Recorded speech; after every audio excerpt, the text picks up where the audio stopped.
കുളക്കരയിൽ കാരുണ്യമായവനെ ഞങ്ങൾ നിൻ സന്നിധേ വന്നിടുന്നു. തിരുപാദം പ്രണമിച്ചു നിന്നിടുന്നു. പരിശുദ്ധ പരമദിവ്യ കാരുണ്യമേ ആരാധന സ്തുതി ആരാധന. പരിശുദ്ധ പരമദിവ്യ കാരുണ്യമേ ആരാധന സ്തുതി ആരാധന. ആരാധന സ്തുതി ആരാധന. ആരാധന സ്തുതി ആരാധന.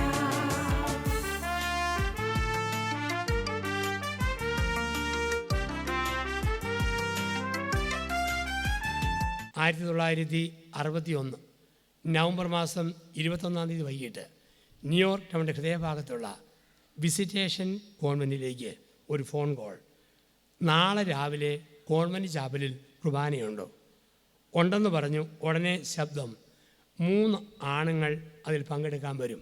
ആരാണെന്ന് ചോദിക്കുന്നതിന് മുമ്പ് റിസീവർ അങ്ങേ തലയ്ക്കൽ താഴെ വെച്ചു. ട്യൂസ്ഡേ രാവിലെ 6:30 ആയപ്പോൾ അമേരിക്കയുടെ സർവ്വസൈന്യാധിപനായ ജോൺ എഫ് കെന്നഡിയും 2 അംഗരക്ഷകരും കോൺവെൻറ്റ് ചാപ്പലിൽ കുർബാനയ്ക്ക് വന്നു. കുർബാന സ്വീകരിച്ചു, തിരിച്ചുപോയി. അന്ന് വൈകിട്ട് 8:30 ലോകം കണ്ണുനീരിലാണ്ട ആ വാർത്ത കേട്ടു. അമേരിക്കയിലെ ഡാളസിൽ ഒരു മനുഷ്യൻ്റെ വെടിയുണ്ടയേറ്റ് സർവാധീനായ ജോൺ എഫ് കെന്നഡി ഇഹലോകവാസം വെടിഞ്ഞു. നിത്യത്തിലേക്കുള്ള യാത്രയുടെ അന്നും വിശുദ്ധ കുർബാന എന്ന പൊതിച്ചോറും കെട്ടിക്കൊണ്ടുള്ള ഒരു വിശ്വാസിയുടെ യാത്ര. നമ്മുടെ ജീവിതത്തിൽ ശക്തി തരുന്ന പൊതിച്ചോറ് തിരുപ്പാതയം. അതുകൊണ്ട് വിശുദ്ധ കുർബാന നമുക്ക് 2 അനുഭവങ്ങൾ തരുന്നു. വിശുദ്ധ കുർബാന നമുക്ക് 2 അനുഭവങ്ങൾ തരും. 1 പെസഹ അനുഭവം, 2 ഇമ്മാനുവൽ അനുഭവം. കുർബാന തരുന്ന മനുഷ്യനുള്ള 2 അനുഭവങ്ങൾ. 1 ഇമ്മാനുവൽ അനുഭവം. എന്താ ഇമ്മാനുവൽ അനുഭവം? ദൈവം നമ്മോടുകൂടെ. ദൈവം നമ്മോടുകൂടെ. കയ്യിലെടുത്ത് പിടിക്കാൻ, വായിൽ വെച്ച് ഞൊണയാൻ, മണക്കാൻ, തൊടാൻ ഒരു ദൈവം. ദൈവം നമ്മോടുകൂടെ. വിശുദ്ധ കുർബാന ഇമ്മാനുവൽ അനുഭവം തരുന്നു. സഭയിലെ ഏറ്റവും വലിയ വയറുള്ള പുണ്യവാളൻ ആരെന്ന് ചോദിച്ചാൽ വിശുദ്ധ തോമസ് അക്വിനാസ് ആയിരുന്നു. ഇത്രയും സഭയുടെ 2000 വർഷത്തെ പഴക്കത്തിൽ ഏറ്റവും വലിയ വയറുള്ള പുണ്യവാളൻ തോമസ് അക്വിനാസ്. അദ്ദേഹത്തിൻ്റെ ഇത്രയും വലിയ വയറും മുഴുവോടിലും ഏറ്റവും വലിയ പേടി ഇടിമുഴക്കവും ഇടിമിന്നലുമായിരുന്നു.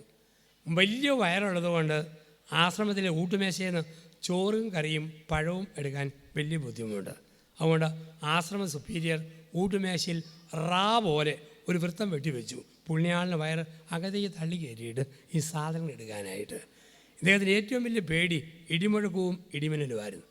ഇടിമുഴക്കവും ഇടിമിന്നലും വരുമ്പോൾ തോമസ് അക്വിനാസ് അദ്ദേഹത്തിൻ്റെ മൊണാസ്ട്രിയുടെ കപ്പലിലേക്ക് കയറിയിട്ട് സക്രാരി തുറക്കും. വലിയ സക്രാരി അകത്ത് തല കയറ്റി വെച്ച ഒറ്റ നിപ്പാണ്. ഇടിമുഴക്കും മിന്നൽ നിരുമ്പം തലയെ ഉരുക്കൊണ്ട് വരും. തൊടാനൊരു ദൈവം, മുട്ടാനൊരു ദൈവം, പേടി വരുമ്പം കെട്ടിപ്പിടിക്കാൻ ദൈവം. അവൻ ഇമ്മാനുവൽ. നമുക്കും അങ്ങനെയല്ലേ? ഏത് പ്രയാസം വന്നാലും ഓടിച്ചെല്ലാൻ കോൺവെൻറ്റിൽ ഒരു ചാപ്പൽ, ഇടവകയിൽ ഒരു പള്ളി, അവിടെ അണയാത്തൊരു വിളക്ക്, നിത്യമായ സാന്നിധ്യം നമ്മളെ ഓർമ്മിപ്പിച്ചുകൊണ്ട് കുർബാന നമുക്ക് തരുന്നു ഇമ്മാനുവൽ അനുഭവം. 2 പെസഹ അനുഭവം. ഓരോ കുർബാനയുടെ അവസാനം നമ്മൾ ചെല്ലുന്ന വാക്കുണ്ട്, വിശുദ്ധീകരണത്തിൻ്റെ ബലിപീഠമേ സ്വസ്തി, കർത്താവിൻ്റെ കബറിടമേ സ്വസ്തി. ഇനിയൊരു ബലി അർപ്പിക്കാൻ ഞാൻ വരുമോ ഇല്ലയോ എന്ന് അറിഞ്ഞുകൂടാ. എപ്പോഴും നമ്മൾ യാത്ര പറഞ്ഞ് വിരിയുകയാണ്, കടന്നു പോകലാണ്.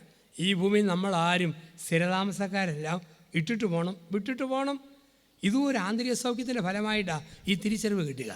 ഓരോ കുർബാനയും കഴിയുമ്പം കർത്താവിൻ്റെ തിരിച്ചറിവ്, മോനെ മോളെ ഇട്ടിട്ട് പോകണം, വിട്ടിട്ട് പോകണം. സ്ഥിരതാമസക്കാരനല്ല, സ്ഥിരതാമസക്കാരിയല്ല. ഉൽപ്പത്തി 2:15 ആദം ഹൗവ നീ ഏദൻ തോട്ടത്തിൻ്റെ സൂക്ഷിപ്പുകാരനും കാവൽക്കാരനുമാണ്. ഒരു വികാരിയച്ഛൻ സ്ഥിരമായി പള്ളിയിലില്ല. 5 വർഷമേലും കഴിയുമ്പം അച്ഛൻ ഇട്ടിട്ട് പോകണം. ഒരു സിസ്റ്റർ 3-6 വർഷം കഴിയുമ്പം അത് ഇട്ടിട്ട് പോകണം. ഞാൻ ഇന്ന് അലങ്കരിക്കുന്ന എൻ്റെ പൊസിഷൻ 3 വർഷം കഴിയുമ്പോൾ തോളലെ തോർത്ത് പോലെ അത് താഴോട്ട് പോകും. എല്ലാം അങ്ങനെയുള്ളൂ. ഇട്ടിട്ട് പോകണം. നമ്മുടെ ഓർമ്മ നമ്മൾ സ്ഥിരതാമസക്കാരാന്ന്. കുടുംബജീവിതം നയിക്കുന്നവരൊക്കെ ഓർക്കുക, വളരെ കഷ്ടപ്പെട്ട് ലോൺ എടുത്ത് ലക്ഷങ്ങൾ അങ്ങേയറ്റമുള്ള നല്ലൊരു വീട് പണിതിട്ടു തൊടുപുഴയിൽ. 2016 ഒക്ടോബർ 3-ാം തീയതി അത് വെഞ്ചരിച്ചു. പക്ഷേ ഓർത്തോണം, 2116 ഒക്ടോബർ മാസം 10-ാം തീയതി ആകുമ്പം നിങ്ങൾക്കൊരു പരിചയമില്ലാത്ത ഒരു കൂട്ടം ആൾക്കാർ നിങ്ങൾ ഇന്ന് പണിത പെരയ്ക്കകത്ത് താമസിക്കും. നമ്മളൊന്ന് സിമിത്തേരിയിൽ ഫ്യൂസായ ട്യൂബ്ലൈറ്റ് പോലെ കിടക്കുമ്പം അവരാ വീട്ടിൽ നിൽക്കും. ഇപ്പം നമ്മുടെ മക്കളാണ്. ഒരിക്കലും കാണാത്ത ഏതോ ഒരു പെണ്ണ് ഇതിൻ്റെ അവകാശിയായിട്ട് മാറുന്നു. വല്ല കണക്ഷനും ഉണ്ടോ? അപ്പം നമ്മൾ സിമിത്തേരി കിടക്കുക. നമുക്ക് രാത്രി തോന്നുന്നു ഒന്നി എന്ന് പറഞ്ഞു കളയാം. മോനെ 2016 ഈ അപ്പനും അമ്മയും പണിത വീടാണ് കേട്ടോ ഇത്. രാത്രി 12 മണിക്ക് കോളിംഗ് ബെല്ലടിക്കുന്നു. അന്നത്തെ മക്കൾ എഴുന്നേൽക്കുമ്പം 2 പ്രേതങ്ങൾ വരാതെ നിൽക്കുന്നു. അവർ അന്നത്തെ ഞങ്ങളുടെ അച്ഛന്മാരെ വിളിച്ചിട്ട് പറയും, ഒന്ന് ഓടി വരാവോ, ഈ പിശാചികളെ ഒന്ന് ഓടിച്ചു തരാവോ. എത്ര കഷ്ടപ്പെട്ട് പണിയുന്ന വീട്ടിലും നാളെ നിങ്ങൾ ഭൂതങ്ങൾ, പ്രേതങ്ങൾ, ഇന്നലെയുടെ പിശാചുകൾ. സ്ഥിരതാമസക്കാരായി നമ്മളാരും ഒരിടത്തുമില്ല. വിട്ടിട്ട് പോകണം. ചില മനുഷ്യരും മറ്റുമൊക്കെ ഉണ്ടാക്കുന്ന വീട് കണ്ടാൽ തോന്നും, ലോകാവസാനം കഴിഞ്ഞ് 5 മിനിറ്റ് കൂടെ ഈ പെരയ്ക്കകത്ത് ഇവരൊക്കെ താമസിക്കാൻ നല്ല സാധ്യത. എത്ര മുഴുത്ത വീടും മറ്റുമാ ചില ആൾക്കാർ പണിയുന്നത്. എത്ര വലിയ വീട്. കുറേ നാൾ മുമ്പ് തൊടുപുഴ ബസ് സ്റ്റാൻഡ് ഇങ്ങേ അറ്റത്ത് എൻ്റെ അമേരിക്കൻ സുഹൃത്ത് ഒരു വലിയ പെര പണിതു. വെഞ്ചരിക്കാൻ എന്നെ വിളിച്ചുകൊണ്ടിരുന്നു. വെഞ്ചരിച്ച് എൻ്റെ വലത് കൈയുടെ ഒരം പറഞ്ഞു പോയി. പുകപ്പര, മറപ്പര, കുളിപ്പര, ഷീറ്റ് പര. ഞാൻ വെഞ്ചരിക്കാൻ കയറിയത് തൊടുപുഴ ബസ് സ്റ്റാൻഡിലാണ്. ഇറങ്ങിയപ്പം വേങ്ങല്ലൂരായി. ഇത്രയും മുഴുത്ത കെട്ടിടങ്ങളുണ്ട്. ഇപ്പോൾ ജീവിതത്തിൽ നമ്മൾ സൂക്ഷിപ്പുകാരും കാവലുകാരും ഒന്നിൻ്റെ ഉടമസ്ഥരല്ല. ഇട്ടിട്ട് പോകണം. കുർബാന പറയുന്നു, പാസ് ഓവർ. വരുമോ ഇല്ലയോ എന്ന് അറിഞ്ഞുകൂടാ. നമ്മൾ കടന്നു പോകുന്ന തീർത്ഥാടകരാണ്. ഇപ്പോൾ 2 അനുഭവങ്ങൾ നമുക്ക് തരുന്നു.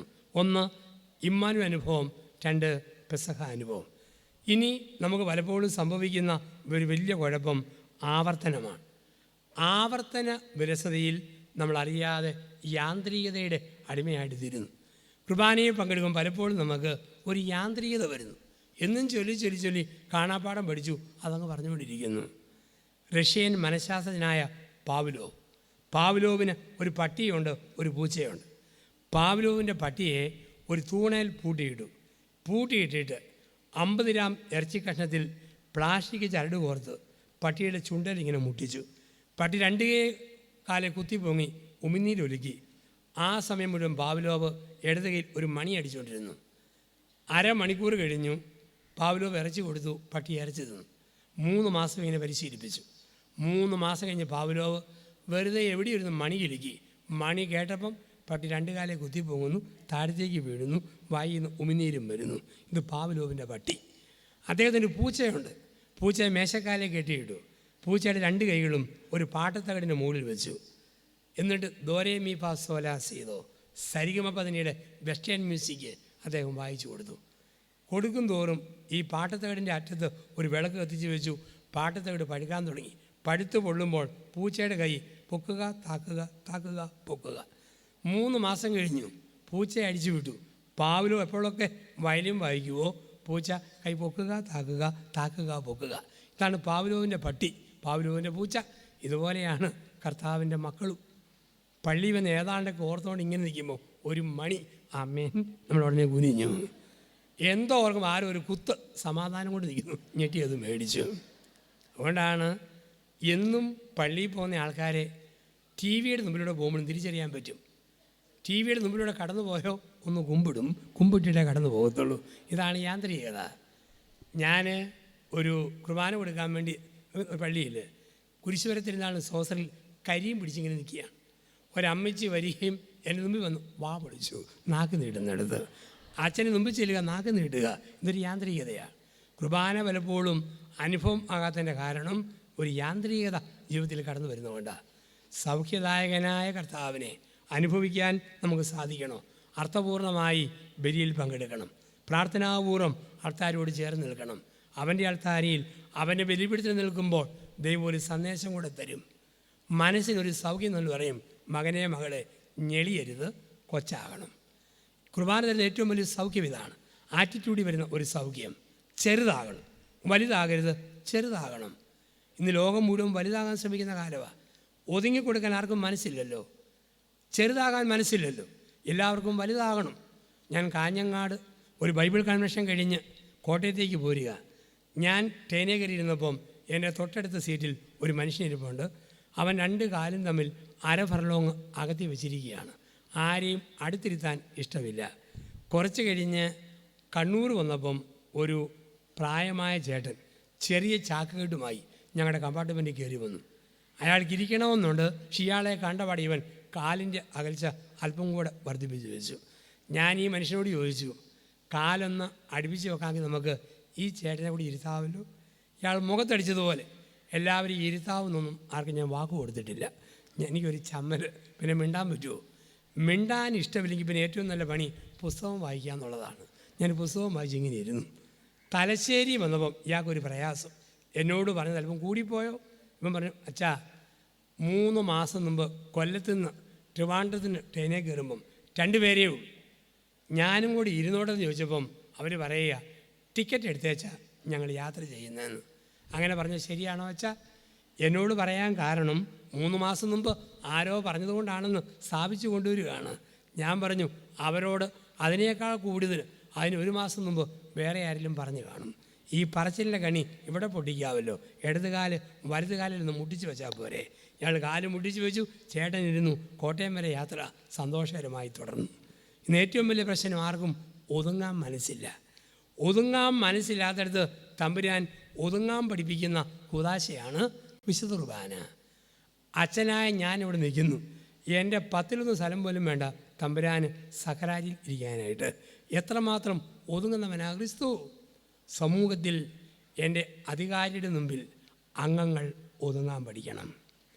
അംഗങ്ങളുടെ മുമ്പിൽ ഒരധികാരി ഒതുങ്ങാൻ പഠിക്കണം. ഭർത്താവിന് മുമ്പിൽ ഭാര്യ ഒതുങ്ങാൻ പഠിക്കണം. ഭാര്യയുടെ മുമ്പിൽ ഭർത്താവ് ഒതുങ്ങാൻ പഠിക്കണം.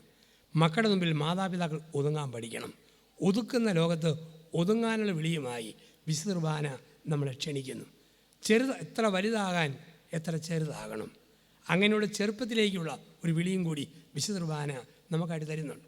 ഇന്ന് ലോകം മുഴുവൻ ഞാനാണ് വലിയവൻ, ഞാനാണ് വലിയവനെന്ന് സ്ഥാപിക്കാൻ ശ്രമിക്കുന്ന ആൾക്കാരുടെ കൂട്ടത്തിലല്ലേ ചില രാഷ്ട്രീയ പാർട്ടികളുടെ സമ്മേളനം നടക്കുമ്പം നേതാക്കന്മാരുടെ ഭാരം സഹിക്കാൻ മേലാതെ സ്റ്റേജ് തന്നെ തകർന്ന് താഴെ വീഴുന്നു. എല്ലാവരും മുഴുത്തവരും വലിയവരുമാണ്. ഒരു അപ്പൻ മരിച്ചു. അപ്പൻ മരിച്ചപ്പോൾ പത്രത്തിൽ നിശ്ചിത മുഴുപ്പിൽ കോളം മക്കൾ എടുത്തു. ഈ മക്കൾ 3 പേര് അമേരിക്കയിൽ, 2 പേര് UK, മരുമക്കളും അങ്ങനെ വിദേശത്ത്. ഇപ്പം മരിച്ചുപോയ അപ്പൻ്റെ മക്കളും മരുമക്കളും ആരൊക്കെയാണെന്ന് വാർത്ത ഇട്ടിട്ട് വന്നപ്പം അപ്പൻ്റെ ഫോട്ടോ ഇടാൻ മാത്രം ഇടയില്ല. ഈ മക്കളുടെയും മരുമക്കളുടെയും പേര് അവസാനം എഴുതി വെച്ചു, ഇത്രയും പേരുടെ അപ്പൻ ഇന്നലെ നിര്യാതനായി, നാളെ രാവിലെ 9:00 ശവസംസ്കാര കർമ്മങ്ങൾ. ഇന്നെല്ലാവർക്കും ഒതുക്കാനേ ഇഷ്ടം, ഒതുങ്ങാൻ ഇഷ്ടമില്ല. അവിടെയാണ് കുർബാന പറയുന്നു, സൗഖ്യം ശരീരത്തിൽ മാത്രമല്ല മനസ്സിലും വേണം ഒരു സൗഖ്യം.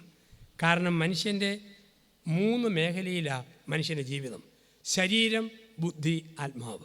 ശരീരം ലോകത്തോട്, ബുദ്ധി അറിവിനോട്, ആത്മാവ് ദൈവത്തോട്. ഇങ്ങനെയാണല്ലോ മനുഷ്യൻ്റെ വളർച്ച. ശരീരം ഈ ലോകത്തോടും, ബുദ്ധി അറിവിനോടും, ആത്മാവ് ദൈവത്തോടും ബന്ധപ്പെട്ടാണ് ഇരിക്കുക. ഈ 3 മേഖലകളിലും സൗഖ്യം തരുന്നവൻ കർത്താവ് മാത്രം. ഞാൻ സൗഖ്യം തരുന്ന കർത്താവാണ്. അവിടെ നിന്നുള്ള വാക്കും ഇതുതന്നെയാണ്. എത്ര വലിയ വിങ്ങലും വേദനയും മുറിവും ഉണ്ടാകുമ്പോഴും സൗഖ്യം തരുന്നത് കർത്താവിൻ്റെ സാന്നിധ്യമാണ്.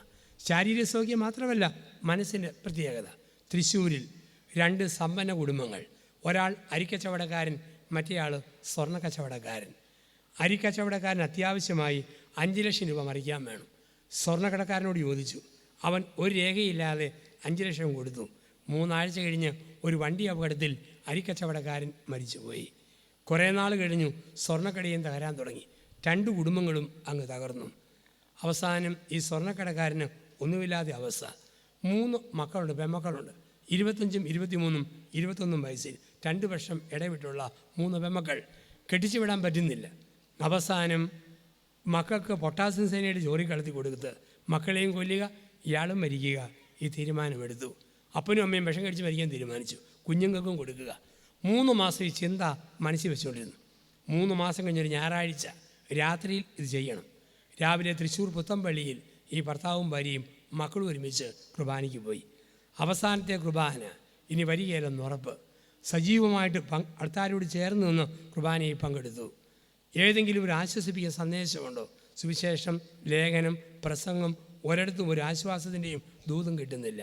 അവസാനം കുർബാനയുടെ പാതിക്കാലമായപ്പോൾ അച്ഛൻ തെളിച്ചു ചൊല്ലി, കർത്താവായ ദൈവമേ, നിൻ്റെ പ്രിയപുത്രൻ ഞങ്ങളെ പഠിപ്പിച്ചതുപോലെ അവിടുത്തെ പീഡാനുഭവത്തിൻ്റെ സ്മരണ ഞങ്ങൾ ആചരിക്കുന്നു. കർത്താവായ യേശുവേ, നിൻ്റെ പ്രിയപുത്രൻ ഞങ്ങളെ പഠിപ്പിച്ചതുപോലെ അവിടുത്തെ പീഡാനുഭവത്തിൻ്റെ സ്മരണ ഞങ്ങൾ ആചരിക്കുന്നു.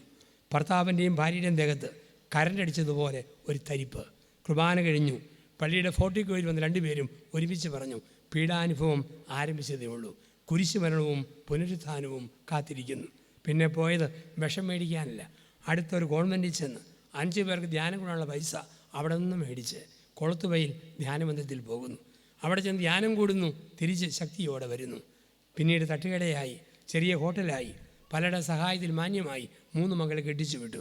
ഇന്ന് കേരളത്തിലെ വിവിധ ധ്യാനമന്ദിരങ്ങളിലും ശുശ്രൂഷാ കേന്ദ്രങ്ങളിലും ജീവിതത്തെ സാക്ഷ്യമാക്കിയും നല്ല ഭക്തിമാസങ്ങൾ വിതരണം ചെയ്തുമൊക്കെ ആഘോഷിക്കുന്ന ഒരു ഐക്യ ജീവിതം നയിക്കുന്നു. ഒരു കുർബാനയുടെ ഒരു വാക്ക് നൽകുന്ന മനസ്സിൻ്റെ സൗഖ്യം. കർത്താവായ ദൈവമേ, അവിടുത്തെ പീഡാനുഭവത്തിൻ്റെ സ്മരണ ഞങ്ങൾ ആചരിക്കുന്നു.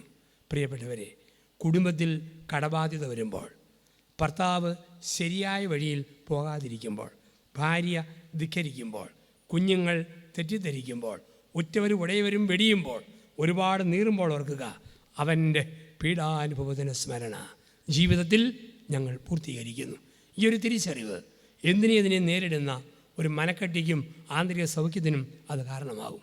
ആ സൗഖ്യം ശാരീരിക സൗഖ്യങ്ങളിലേക്ക് നമ്മളെ കൈപിടിച്ച് നടത്തും.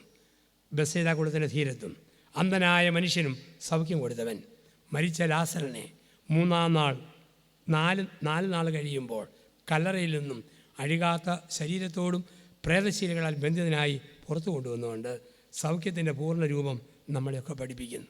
ആ യേശുവിനോട് ചേർന്ന് നിൽക്കാൻ നമുക്ക് കഴിയട്ടെ. അവസാനമായി വിശുദ്ധ കുർബാന എന്ന് പറയുമ്പോൾ മനസ്സിൽ വരുന്ന ചിന്ത അപ്പമാണ്. അപ്പവും വീഞ്ഞുമുണ്ട്, പക്ഷെ അപ്പത്തിൻ്റെ ചിത്രമാണ് നമ്മുടെ മനസ്സിൽ പെട്ടെന്ന് വരിക. കുർബാന എന്ന് പറയുമ്പോൾ ഒരപ്പം നൽകുന്ന 4 ചിന്തകൾ മനസ്സിൽ സൂക്ഷിച്ചുകൊണ്ട് ഈ 1.25 മണിക്കൂർ നമുക്ക് അവസാനിപ്പിക്കാം. 1, അപ്പത്തിൻ്റെ ശൈലി. 2, അപ്പത്തിൻ്റെ ഭാഷ.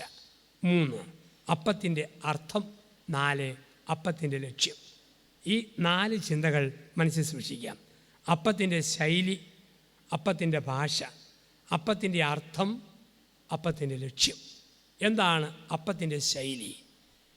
തിരുവോസ്തി നമ്മളോട് പറയുന്നു, മകനെ മകളെ നിരന്തരം പൊടിക്കപ്പെടണം. അപ്പത്തിൻ്റെ ശൈലി പൊടിക്കപ്പെടുക എന്നുള്ളതാണ്. ഗോതമ്പ് മണികൾ നിരന്തരം പൊടിക്കപ്പെട്ടാലേ ഒരു തിരുവോസ്തി ഉണ്ടാകും. ഒരു തൂവെള്ള ഓസ്തി ഉണ്ടാകണോ, ഗോതമ്പ് മണി നിരന്തരം പൊടിക്കപ്പെടണം. നമ്മുടെയൊക്കെ ജീവിതത്തിൽ ദൈവം പറയുന്നു, മകനെ മകളെ നീ പൊടിക്കപ്പെടണം. ഗോതമ്പ് മണികൾക്ക് യേശുവിൻ്റെ അൾത്താരയിൽ ഒരു തൂവള്ളി ഓസ്തിയാകാൻ ആഗ്രഹമുണ്ടോ? ചെടിയിൽ നിന്ന് പറിച്ചവരെയും വെയിലത്തിട്ട് പൊള്ളിച്ചവരെയും മില്ലിലിട്ട് പൊടിച്ചവരെയും തീയിലിട്ട് ചുട്ടവരെയും ഗോതമ്പ് മണികൾ സ്നേഹിക്കും. കാരണം ഗോതമ്പ് മണിക്ക് ഒറ്റ ആഗ്രഹമേ ഉള്ളൂ, അവൻ്റെ അൾത്താരയിൽ തൂവെള്ള ഓസ്തിയായി മാറുക. ഗോതമ്പ് മണികൾക്ക് ഓസ്തിയാകാൻ ആഗ്രഹമില്ലേ? ചെടിയിൽ നിന്ന് പറിച്ചവരെ, വെയിലത്തിട്ട് പൊള്ളിച്ചവരെ, മില്ലിലിട്ട് പൊടിച്ചവരെ, തീയിലിട്ട് ചുട്ടവരെ അത് ശപിക്കും. കാരണം ഗോതമ്പ് മണികൾക്ക് ഓസ്തിയാകാൻ ആഗ്രഹമില്ല. അവൻ്റെ അൾത്താരയിൽ തൂവെള്ള ഓസ്തിയാകണോ, അവൻ നമ്മളെ പൊടിക്കുമ്പോൾ സഹിക്കുക. ഈശോയെക്കുറിച്ച് പറയാറുണ്ട്, ഉണ്ണിയേശുവിൻ്റെ തൊലിയുടെ നിറം ഗോതമ്പിൻ്റെ നിറമായിരുന്നു. കാരണം പിന്നീട് ആ ഗോതമ്പ് മണി പൊടിഞ്ഞ് ഒരു ഓസ്തിയായിട്ട് മാറണം. അവൻ്റെ കണ്ണിലെ കൃഷ്ണമണിയുടെ നിറം മുന്തിരിയുടെ നിറമായിരുന്നു. പിന്നീട് ആ മുന്തിരി വിഴിഞ്ഞ് അവൻ്റെ കാസയിൽ തിരുരക്തമായി വീഞ്ഞായി മാറണം. പൊടിക്കപ്പെടാനുള്ള വിളിയാണ്. പൊടിക്കപ്പെടുക എന്നതാണ് അപ്പത്തിൻ്റെ ശൈലി. നമ്മളും പൊടിക്കപ്പെടുമ്പോൾ, നുറുക്കപ്പെടുമ്പോൾ, തകർക്കപ്പെടുമ്പോൾ തളരാതിരിക്കുക. അത് ആന്തരികമായ സൗഖ്യത്തെ സൂചിപ്പിക്കുന്നു. 2, അപ്പത്തിൻ്റെ ഭാഷ. അപ്പത്തിൻ്റെ ഭാഷ എന്ന് പറഞ്ഞാൽ തിന്നു തീർക്കപ്പെടുക. ബേക്കറി പലഹാരം, ചായക്കട പലഹാരം, പഴക്കുലകൾ എല്ലാം നമ്മളെ ക്ഷണിക്കുകയാണ്, ഇതാ ഞാൻ ഇങ്ങനെ ഇരിക്കുന്നു, എടുത്തു ഭക്ഷിക്കുക. അപ്പത്തിൻ്റെ ഭാഷ തിന്നു തീർക്കപ്പെടുക, എടുത്തു ഭക്ഷിക്കുക. കുർബാന നമ്മളെ ഓർമ്മിപ്പിക്കുന്നു, ഒരിക്കലും സ്വാർത്ഥതയുള്ള ഒരു സിസ്റ്ററാകരുത്, സ്വാർത്ഥതയുള്ള ഒരച്ഛനാകരുത്, സ്വാർത്ഥതയുള്ള ഒരപ്പനോ അമ്മയോ ഭർത്താവോ ഭാര്യയോ മകനോ മകളോ ആകരുത്. മറ്റുള്ളവരാൽ തിന്നു തീർക്കപ്പെടണം. നൽകപ്പെട്ട ജീവിതമാണിത്.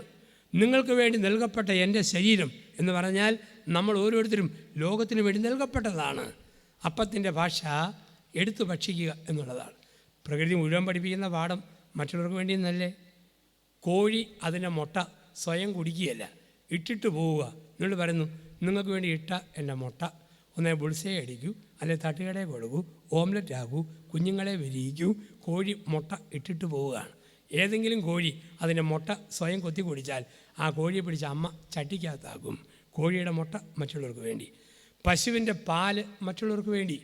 ഏതെങ്കിലും പശു 7 ലിറ്റർ പാല് ചെമ്പുകലം പോലത്തെ അകിട് കാലിനെ കൂടെ തലയിട്ട് പാല് വലിച്ചു കുടിക്കുമോ?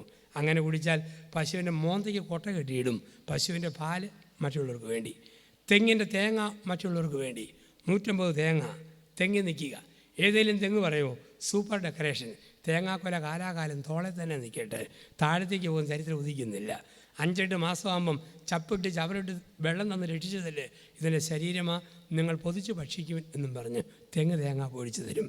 ഒരു ഏത്തവാഴയിൽ 150 കാല ഏത്തക്കൊല. ഏതെങ്കിലും നേന്ത്രക്കൊല പറയുമോ, കുനിയുന്ന ഇഷ്ടമില്ലേ ഇല്ല, വളയുന്ന ചരിത്രം ഉദിക്കുന്നില്ല. സ്കട്ട് മിസൈൽ പോലെ മുകളിലോട്ട് ഷൂട്ടപ്പ് ചെയ്ത് പൊങ്ങുക എന്നും പറഞ്ഞ് ഒരു വാഴക്കൊലയും പൊങ്ങുകയില്ല. 5-8 മാസമാകുമ്പോൾ പറയും, നിങ്ങൾ വെള്ളം തന്ന് കാത്തതല്ലേ, വളവിട്ട് പോറ്റിയതല്ലേ, ഇതിൻ്റെ ശരീരമാകുന്നു, വെട്ടിഭക്ഷിക്കുവിൻ. വെട്ടുമ്പം പറയും, ഇതിൻ്റെ രക്തമാകുന്നു, ഷട്ടേ വീഴാതെ സൂക്ഷിക്കുവിൻ. വാഴയുടെ കൊല മറ്റുള്ളവർക്ക് വേണ്ടി, തെങ്ങിൻ്റെ തേങ്ങ മറ്റുള്ളവർക്ക് വേണ്ടി, പശുവിൻ്റെ പാല്, കോഴിയുടെ മുട്ട. പന്നി പോലും ചത്തു കഴിഞ്ഞാൽ ഫോർക്ക് ഫ്രൈ സ്റ്റാൻഡേർഡ് സാധനം. പക്ഷെ സ്വാർത്ഥത നമുക്കേ ഉള്ളൂ. ഒരു പള്ളി പെരുന്നാളിന് പ്രസംഗിക്കാൻ വികാരിയച്ചും പിടിച്ചു. വൈകിട്ട് 6 മണിക്ക് അങ്ങാടി പ്രസംഗം. കുറച്ച് വർത്തമാനം പറയാൻ നേരത്തെ വരണം. ഞാൻ 2 മണിക്ക് ചെന്നു. ഊണൊക്കെ കഴിഞ്ഞ് 1-ാം നിലയിൽ ചാരികസേരയെ കാലും നീട്ടി വർത്തമാനം പറഞ്ഞ് നിൽക്കുമ്പം 20 ചെറുപ്പക്കാർ ചേർന്ന് മുഴുത്ത കമുകന്തടി അടയ്ക്കാമരം ചുവന്നുകൊണ്ട് പോകുന്നു. തോരണം കെട്ടി അലങ്കരിക്കാൻ 20 പേര് കൂടി. ഏലയ്യ ഐലസ, ഒത്തുപിടിയട ആഞ്ഞുപിടിയട, അള്ളിപ്പിടിയട അമക്കിപ്പിടിയട, ഇവരിങ്ങനെ ചുമന്നുകൊണ്ട് പോവുക. ഞാൻ ശ്രദ്ധിച്ച് നോക്കുമ്പോഴുണ്ട്, 20 പേര് കൂടി ചുമക്കുമ്പോൾ 5 ബിരുദന്മാരുടെ കാല് നിലത്ത് മുട്ടിയിട്ടേയില്ല. 15 പേര് കുമാരെ കൂടെ ചുമക്കണം. ഇതാണ് ഇന്നത്തെ ലോകം. ഇവിടെയാണ് പറയുക, മറ്റുള്ളവർക്ക് വേണ്ടി മുറിച്ചു കൊടുക്കുക. അപ്പത്തിൻ്റെ ഭാഷ മുറിക്കപ്പെടുക, കൊടുത്തു തീർക്കപ്പെടുക. അപ്പോൾ 1 അപ്പത്തിൻ്റെ ശൈലി, 2 അപ്പത്തിൻ്റെ ഭാഷ, 3 അപ്പത്തിൻ്റെ അർത്ഥം. അപ്പത്തിന് അർത്ഥമുണ്ടാകുന്നത് അവരെൻ്റെ ഭാഗമായി തീരുമ്പോഴാണ്. ഉച്ചയ്ക്ക് കഴിച്ച ഭക്ഷണത്തിന് അർത്ഥമുണ്ടാകുന്നത് എൻ്റെ ദേഹത്തിൻ്റെ ഭാഗമാകുമ്പോഴാണ്. കഴിച്ച ഭക്ഷണം ഛർദ്ദിച്ച് കളഞ്ഞോ, അർത്ഥമില്ല. ഒരച്ഛൻ ഒരു ജനത്തെ നയിച്ചു പോകുമ്പോൾ പള്ളിയിൽ ആൾക്കാർ കൂടുതൽ വരുന്നു. ആ കാലത്ത് ദൈവവിളികൾ കൂടുതൽ വർദ്ധിക്കുന്നു. അച്ഛന് തോന്നും, എൻ്റെ ജീവിതം അപ്പത്തിൻ്റെ അർത്ഥം, എൻ്റെ പ്രസംഗം ജനത്തെ സ്വാധീനിച്ചു, എൻ്റെ ബലിയർപ്പണം ആരാധനാ സമൂഹത്തെ സ്വാധീനിച്ചു, എൻ്റെ ജീവിതം അർത്ഥമുള്ളതായി. സിസ്റ്റർമാർ കാറ്റക്കിസം പഠിക്കുമ്പോൾ, അതിൽ നിന്നും കുഞ്ഞുങ്ങൾ മടത്തി പോകുമ്പോൾ, സെമിനാരി പോകുമ്പോൾ എത്ര വലിയ സന്തോഷമാണ്. എൻ്റെ ജീവിതം അർത്ഥമുള്ളതായി മാറി. അപ്പനമ്മയുടെ പാരമ്പര്യം കുഞ്ഞുങ്ങൾ കുടുംബത്തിൽ തുടരുമ്പോൾ അപ്പനും അമ്മയ്ക്കും തോന്നും അർത്ഥമുണ്ട്. നമ്മുടെ ചിന്തകളും പ്രവൃത്തികളും ഒക്കെ അവരുടെ ഭാഗമാക്കി മാറ്റുക. ഇതാണ് അപ്പത്തിൻ്റെ അർത്ഥം. ജീവിതം മറ്റുള്ളവരുടെ ഭാഗമാക്കി മാറ്റുന്നു. അവസാനമായി 5 അപ്പത്തിൻ്റെ ലക്ഷ്യം. എന്താണ് അപ്പത്തിൻ്റെ ലക്ഷ്യം? ജീവൻ നൽകുക എന്നതാണ് അപ്പത്തിൻ്റെ ലക്ഷ്യം. എത്ര ക്ഷീണിക്കുമ്പോഴും അല്പം ഭക്ഷണം കഴിക്കുമ്പോൾ ഒരു നല്ല ജീവൻ, ഭക്ഷണം കഴിക്കുമ്പോൾ നല്ല ഉണർവ്. ഇതുപോലെ നമ്മുടെ ഇടപെടലിൽ മറ്റുള്ളവർക്ക് പ്രതീക്ഷ ഉണ്ടാകണം. ആത്മഹത്യ ചെയ്യാൻ തീരുമാനിച്ചയാൾ നമ്മുടെ സംസാരം കേട്ട് ഇനി ജീവിച്ചേക്കാം എന്ന് കരുതുമ്പോൾ അപ്പത്തിൻ്റെ ലക്ഷ്യം. ചില വർത്തമാനം കേൾക്കുമ്പം ധൈര്യമുള്ള ആൾക്കൂടെ തോന്നും, പോയി ആത്മഹത്യ ചെയ്താൽ മതി. ആ രീതിയിൽ സംസാരിക്കരുത്. നമ്മുടെ വാക്കുകളിൽ പ്രതീക്ഷ വേണം, സംസാരത്തിൽ പ്രത്യാശ വേണം, ഇടപെടുന്നവരോട് അർത്ഥപൂർണമായി സംസാരിക്കണം. അങ്ങനെ അപ്പത്തിൻ്റെ ലക്ഷ്യവും അപ്പത്തിൻ്റെ ആ ശൈലിയും ഭാഷയും അർത്ഥവും നമ്മുടെ ജീവിതം വഴി ലോകത്തിന് പകർന്നു കൊടുക്കാൻ ദൈവം നമ്മളെ വിളിക്കുന്നു. ആ ഒരു സാന്നിധ്യം അനേകർക്ക് സൗഖ്യമായി മാറും. തകർന്ന ഹൃദയങ്ങൾക്ക് ഒരു പുതിയ പ്രതീക്ഷ, രോഗമുള്ള ശരീരത്തിന് ഒരു വിടുതൽ, അസ്തമിച്ച സ്വപ്നങ്ങൾക്ക് ഒരു പുതിയ ചിറക്, അണഞ്ഞുപോയ തിരികെ ഒരു പ്രകാശത്തിൻ്റെ പുതിയ ജ്വാല.